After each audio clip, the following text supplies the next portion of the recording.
ओम शांति। 20 अक्टूबर 2025। आज की मुरली।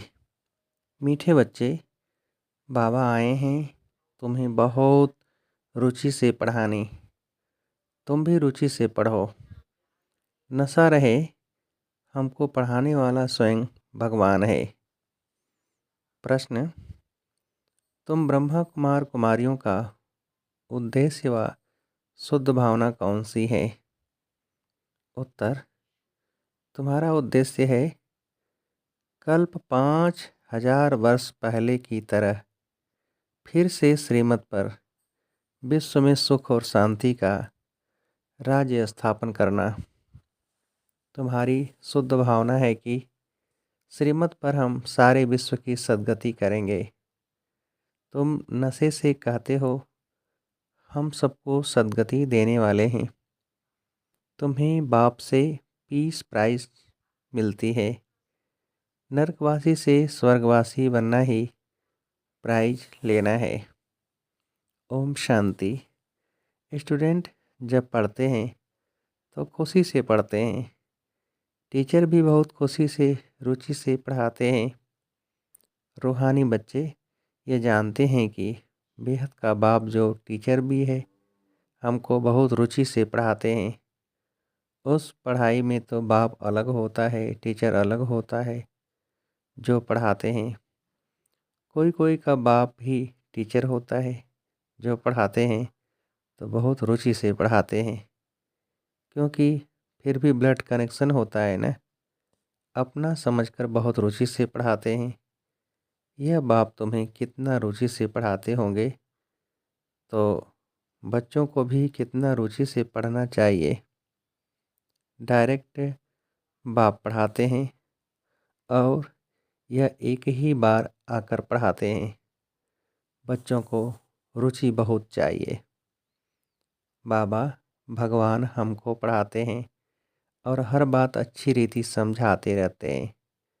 कोई कोई बच्चों को पढ़ते पढ़ते विचार आते हैं, यह क्या है?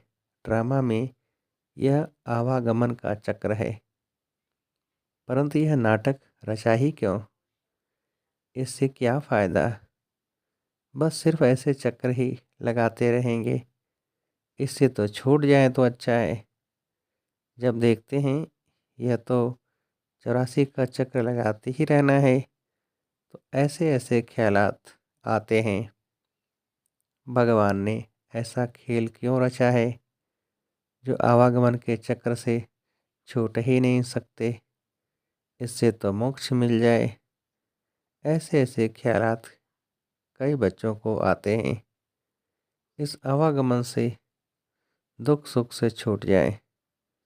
बाप कहते हैं यह कभी हो नहीं सकता। मोक्ष पाने के लिए कोशिश करना ही वेस्ट हो जाता है। बाप ने समझाया है एक भी आत्मा पाठ से छूट नहीं सकती। आत्मा में अविनाशी पाठ भरा है। वह है ही अनादि अविनाशी, बिल्कुल एक्यूरेट बिल्कुल एक्यूरेट एक्टर्स हैं। एक भी कम जास्ती नहीं हो सकते। तुम बच्चों को सारी नॉलेज है। इस ड्रामा के पार्ट से कोई छूट नहीं सकता, न कोई मोक्ष पा सकता है। सब धर्म वालों को नंबरवार आना ही है। बाप समझाते हैं यह बना बनाया अविनाशी ड्रामा है। तुम भी कहते हो बाबा अब जान गए कैसे हम 84 का चक्र लगाते हैं। यह भी समझते हो पहले पहले जो आते होंगे वह 84 जन्म लेते होंगे। पीछे आने वाले के जरूर कम जन्म होंगे। यहाँ तो पुरुषार्थ करने का है। पुरानी दुनिया से नई दुनिया जरूर बननी है।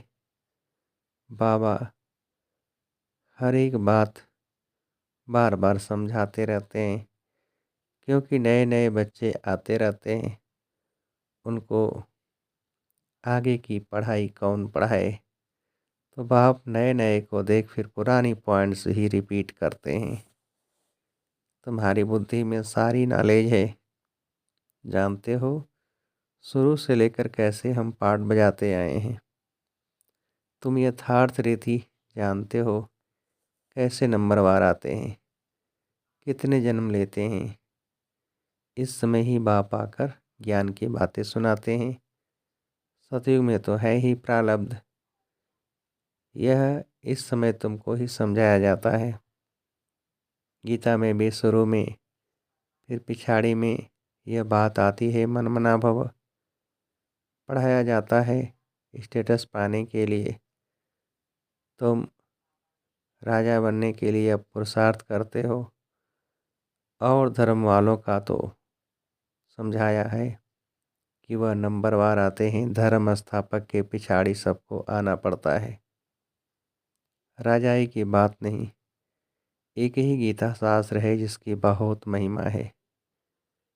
भारत में ही बाप आकर सुनाते हैं और सबकी सदगति करते हैं। वह धर्म स्थापक जो आते हैं, वो जब मरते हैं तो बड़े बड़े तीर्थ बना देते हैं। वास्तव में सबका तीर्थ यह भारत ही है, जहाँ बेहद का बाप आते हैं। बाप ने भारत में ही आकर सर्व की सदगति की है। बाप कहते हैं, मुझे लिबरेटर गाइड कहते हो ना। हम तुमको इस पुरानी दुनिया, दुख की दुनिया से लिबरेट कर शांति धाम सुख धाम में ले जाते हैं। बच्चे जानते हैं बाबा हमें शांति धाम सुख धाम ले जाएंगे, बाकी सब शांति धाम जाएंगे। दुख से जब बाप आकर लिबरेट करते हैं, उनका जन्म मरण तो है नहीं। बाप आया कि चला जाएगा, फिर बाप आया फिर चला जाएगा। उनके लिए ऐसे थोड़ा ही कहेंगे कि मर गया। जैसे शिवानंद के लिए कहेंगे शरीर छोड़ दिया, फिर क्रियाकर्म करते हैं। यह बाप चला जाएगा तो इनका क्रियाकर्म सेरेमनी आदि कुछ भी नहीं करना होता। उनके तो आने का भी नहीं पता पड़ता। क्रियाकर्म आदि की तो बात ही नहीं है। और सब मनुष्यों का क्रियाकर्म करते हैं, बाप का क्रियाकर्म होता नहीं। उनको शरीर ही नहीं। सतयुग में यह ज्ञान भक्ति की बातें होती नहीं, यह अभी ही चलती हैं और सब भक्ति ही सिखलाते हैं। आधा कल्प है भक्ति, फिर आधा कल्प के बाद बाप आकर ज्ञान का बरसा देते हैं। ज्ञान कोई वहाँ साथ नहीं चलता, वहाँ बाप को याद करने की दरकार ही नहीं रहती। मुक्ति में है, वहाँ याद करना होता है क्या? दुख की फरियाद वहाँ होती ही नहीं। भक्ति भी पहले अव्यभिचारी फिर व्यभिचारी। इस समय तो आते ही, इस समय तो अति व्यभिचारी भक्ति है। इसको रौरव नरक कहा जाता है। एकदम तीखे में तीखा नरक है, फिर बाप आकर तीखा स्वर्ग बनाते हैं। इस समय है 100% दुख, फिर 100% सुख शांति होगी। आत्मा जाकर अपने घर विश्राम पाएगी। समझाने में बड़ा सहज है। बाप कहते हैं, मैं आता ही तब हूँ जब नई दुनिया की स्थापना कर पुरानी का विनाश करना होता है। इतना कार्य सिर्फ एक तो नहीं करेंगे, खिदमतगार बहुत का चाहिए। इस समय तुम बाप के खिदमतगार बच्चे बने हो। भारत की खास सच्ची सेवा करते हो। सच्चा बाप सच्ची सेवा सिखलाते हैं। अपना भी, भारत का भी और विश्व का भी कल्याण करते हो। तो कितना रुचि से करना चाहिए। बाबा कितनी रुचि से सर्व की सद्गति करते हैं। अभी भी सर्व की सद्गति होनी है जरूर। यह है शुद्ध अहंकार, शुद्ध भावना। तुम सच्ची सच्ची सेवा करते हो, परंतु गुप्त आत्मा करती है शरीर द्वारा। तुमसे बहुत पूछते हैं बीके का उद्देश्य क्या है। बोलो, बीके का उद्देश्य है विश्व में सतयुगी सुख शांति का स्वराज्य स्थापन करना। हम हर 5000 वर्ष बाद श्रीमत पर विश्व में शांति स्थापन कर विश्व शांति की प्राइज लेते हैं, यथा राजा रानी तथा प्रजा प्राइज लेते हैं। नरकवासी से स्वर्गवासी बनना कम प्राइज है क्या? वह पीस प्राइज लेकर खुश होते रहते हैं, मिलता कुछ भी नहीं। सच्ची सच्ची प्राइज तो अभी हम बाप से ले रहे हैं, विश्व की बादशाही की। कहते हैं ना, हमारा भारत ऊंच देश है, कितनी महिमा करते हैं। सब समझते हैं हम भारत के मालिक हैं, परंतु मालिक हैं कहाँ? अभी तुम बच्चे बाबा की श्रीमत से राज्य स्थापन करते हो। हथियार पवार तो कुछ नहीं है, दैवी गुण धारण करते हैं, इसलिए तुम्हारा ही गायन पूजन है। अम्बा की देखो कितनी पूजा होती है, परंतु अम्बा कौन है? ब्राह्मण है व देवता, यह भी पता नहीं। अम्बा, काली, दुर्गा, सरस्वती आदि ऐसे बहुत नाम हैं। यहाँ भी नीचे अम्बा का छोटा सा मंदिर है। अम्बा को बहुत भुजाएं दे देते हैं, ऐसे तो है नहीं। इसको कहा जाता है ब्लाइंड फेथ। क्राइस्ट, बुद्ध आदि आए, उन्होंने अपना अपना धर्म स्थापन किया, तिथि तारीख सब बताते हैं। वहाँ ब्लाइंड फेथ की तो बात ही नहीं। यहाँ भारतवासियों को कुछ पता नहीं है हमारा धर्म का बस और किसने स्थापन किया, इसलिए कहा जाता है ब्लाइंड फेथ। अभी तुम पुजारी हो फिर पूज्य बनते हो। तुम्हारी आत्मा भी पूज्य तो शरीर भी पूज्य बनता है। तुम्हारी आत्मा की भी पूजा होती है, फिर देवता बनते हो तो भी पूजा होती है। बाप तो है ही निराकार, वह सदैव पूज्य है, वह कभी पुजारी नहीं बनते हैं। तुम बच्चों के लिए कहा जाता है आप ही पूज्य आप ही पुजारी। बाप तो एवर पूज्य है। यहाँ आकर बाप सच्ची सेवा करते हैं, सबको सद्गति देते हैं। बाप कहते हैं अब मामेकम याद करो, दूसरे कोई देनधारी को याद नहीं करना है। यहाँ तो बड़े बड़े लखपति करोड़पति जाकर अल्लाह अल्लाह कहते हैं। कितनी अंधश्रद्धा है। बाप ने तुमको हमसो का अर्थ भी समझाया है। वह तो कह देते शिवोहम, आत्मा सो परमात्मा। अब बाप ने करेक्ट कर बताया है। अब जज करो, भक्ति मार्ग में राइट सुना है या हम राइट बताते हैं। हमसो का अर्थ बहुत लंबा चौड़ा है। हमसो ब्राह्मण, देवता, क्षत्रिय। अब हमसो का अर्थ कौन सा राइट है? हम आत्मा चक्र में ऐसे आती हैं, विराट रूप का चित्र भी है, इसमें चोटी ब्राह्मण और बाप को दिखाया नहीं है। देवताएं कहाँ से आए, पैदा कहाँ से हुए? कलयुग में तो है शूद्र वर्ण, सतयुग में फट से देवता वर्ण कैसे हुआ? कुछ भी समझते नहीं। भक्ति मार्ग में मनुष्य कितना फंसे रहते हैं। कोई ने ग्रंथ पढ़ लिया, ख्याल आया मंदिर बना लिया, बस ग्रंथ बैठ सुनाएंगे। बहुत मनुष्य आ जाते, बहुत फॉलोअर्स बन जाते हैं, फ़ायदा तो कुछ भी नहीं होता।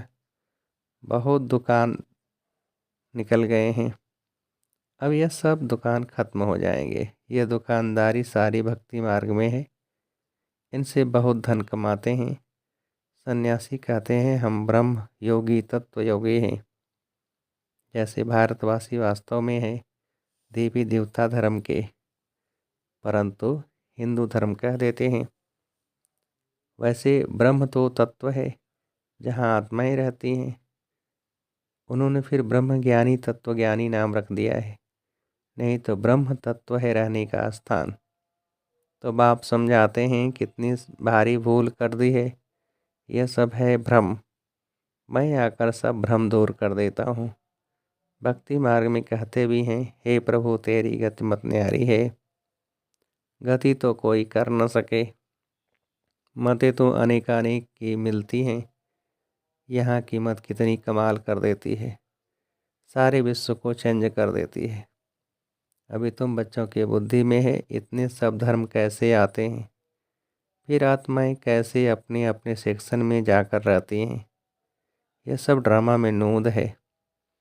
ये भी बच्चे जानते हैं दिव्य दृष्टि दाता एक बाप ही है।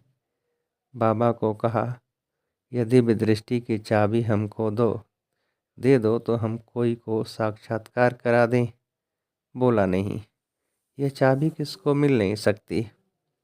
उनके एवज में तुमको फिर विश्व की बादशाही देता हूँ।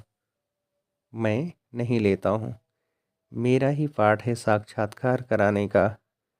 साक्षात्कार होने से कितना खुश हो जाते हैं, मिलता कुछ भी नहीं। ऐसे नहीं कि साक्षात्कार से कोई निरोगी बन जाते हैं या धन मिल जाता है, नहीं। मीरा को साक्षात्कार हुआ परंतु मुक्ति को थोड़े ही पाया। मनुष्य समझते हैं वह रहती ही वैकुंठ में थी, परंतु वैकुंठ कृष्णपुरी है कहाँ। यह सब है साक्षात्कार। बाप बैठ सब बातें समझाते हैं। इनको भी पहले पहले विष्णु का साक्षात्कार हुआ तो बहुत खुश हो गया। वह भी जब देखा कि मैं महाराजा बनता हूँ, विनाश भी देखा फिर राजाई का भी देखा, तब निश्चय बैठा, ओहो मैं तो विश्व का मालिक बनता हूँ। बाबा की प्रवेशता हो गई। बस बाबा यह सब आप ले लो, हमको तो विश्व की बादशाही चाहिए। तुम भी यह सौदा करने आए हो ना। जो ज्ञान उठाते हैं उनकी फिर भक्ति छूट जाती है। अच्छा, मीठे मीठे से खिलते बच्चों प्रति माता पिता बाप दादा का याद प्यार और गुड मॉर्निंग। रूहानी बाप की रूहानी बच्चों को नमस्ते। हम रूहानी बच्चों के रूहानी बाप को नमस्ते। धारणा के लिए मुख्य सार, पहली पॉइंट, दैवी गुण धारण कर श्रीमत पर भारत की सच्ची सेवा करनी है। अपना, भारत का और सारे विश्व का कल्याण बहुत बहुत रुचि से करना है।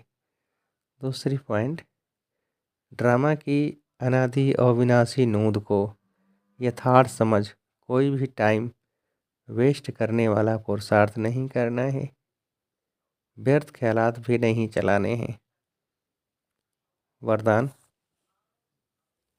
दीपराज बाप द्वारा अमर ज्योति की बधाई लेने वाले सदा अमर भव।